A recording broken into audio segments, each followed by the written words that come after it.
He turned slowly, revealing pure white eyes and a blood-stained jaw.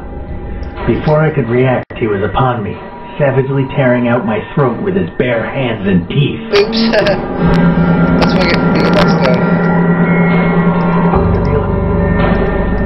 My head...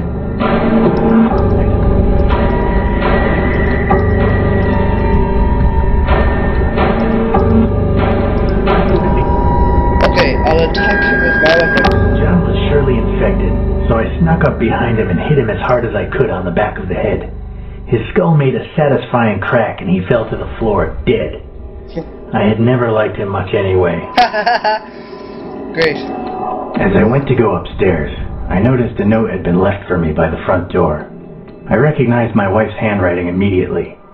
The note said that she couldn't wait for me any longer and that she was going to pack her bags and take the car to her parents' house in the countryside. As I read the note, my heart sank. I prayed that she would be able to make it to her parents in one piece, but knowing how hard it had been for me to get here, I couldn't help but wonder if she was still alive. When I realized I may never see her again, I began to feel tears rolling down my cheek.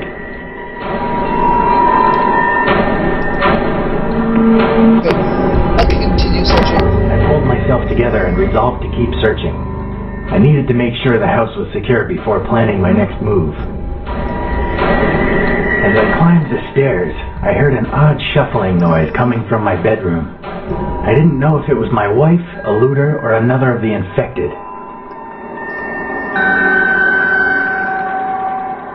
I kicked the door open and charged in with my weapon raised, ready to kill whatever was on the other side. The scene that greeted me will haunt my nightmares for years to come. My beautiful wife was pinned on the floor, desperately trying to fight off one of the infected. She could barely keep the creature at bay, and if I didn't act immediately, she would surely die.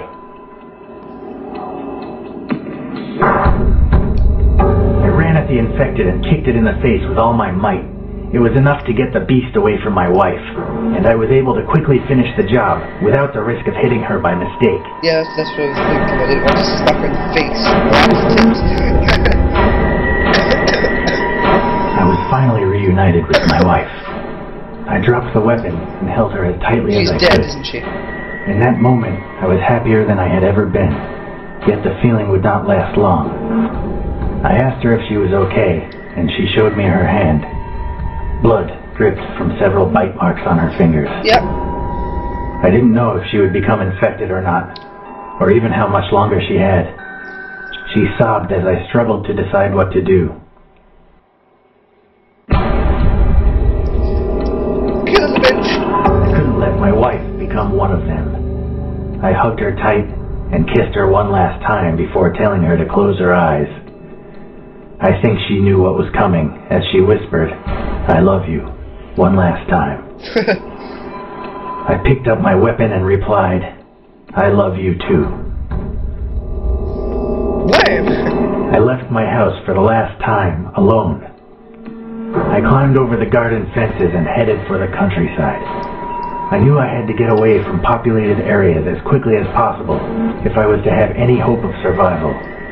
Yet without my wife by my side, I could barely see the point. I'm not sure how I managed to avoid the infected as I made my way out of town, but I soon found myself on an abandoned farm just a few miles away. As night fell, I decided to shelter in the old barn. It was cold, dark, and bitterly lonely. I sobbed for hours, wondering what I had done to deserve this living hell. By dawn, I had made up my mind. I took a short rope and climbed up into the loft. Excellent.